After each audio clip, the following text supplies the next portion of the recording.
రాత్రికాల ప్రార్థన. జీవం కలిగిన తండ్రి, జీవాధిపతి, మీకు స్తోత్రాలు, మీకు స్తుతులు, వందనాలు చెల్లిస్తూ ఉన్నాము తండ్రి.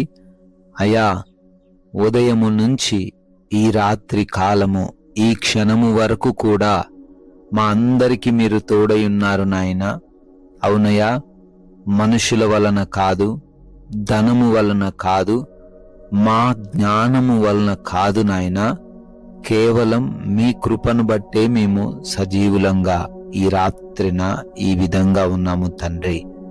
ప్రమాదాలు, అపాయాలు మమ్మల్ని ఏమీ చేయకుండా కాపాడారు అయా. మాకు కావలసిన ప్రతి అవసరతను తీర్చారు, పనులను ఆశీర్వదించారు, ప్రయత్నాల్లో మీరు తోడై ఉన్నారు అయ్యా. ఈ రాత్రి సమయమందు కుటుంబం అందరం సంతోషముగా ఆనందించి మీ పాద సన్నిధిన చేరి ప్రార్థించుకునే ఈ గొప్ప అవకాశం ఇచ్చినందుకు మీకే కోట్లాది కోట్ల స్తుతులు, స్తోత్రాలు, కృతజ్ఞత అర్పణలను చెల్లిస్తున్నాం ప్రభువా.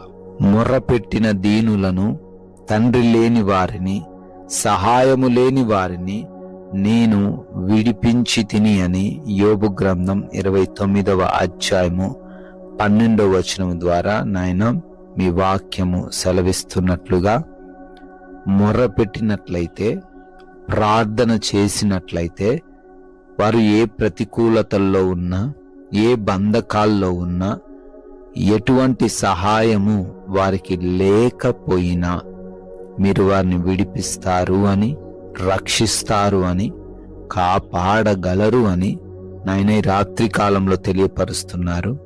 ఎవరైతే బిడ్డలు ఈ రాత్రిన కన్నీటి వ్యధతో, భయంకరమైనటువంటి రోదనతో, ఎవరికి చెప్పుకోలేని హృదయ వేదనతో ప్రార్థిస్తూ మొరపెడుతున్నారో వారందరికీ మీ సహాయమును ఈ రాత్రిన దయచేయండి అయ్యా.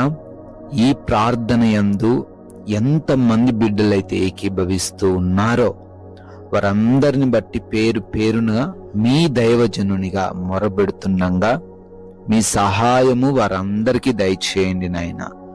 అనారోగ్యముతో ఉన్నారయ్యా, వ్యాధులు వారిని కబలించి వేస్తూ ఉన్నాయి, బలహీనతలు వారిలో ఎటువంటి ఆశ లేకుండా చేస్తున్నాయి.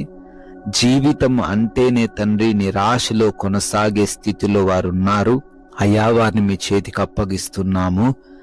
మంచి ఆరోగ్యము దయచేయండి, సంపూర్ణ ఆయుష్ను అనుగ్రహించండి.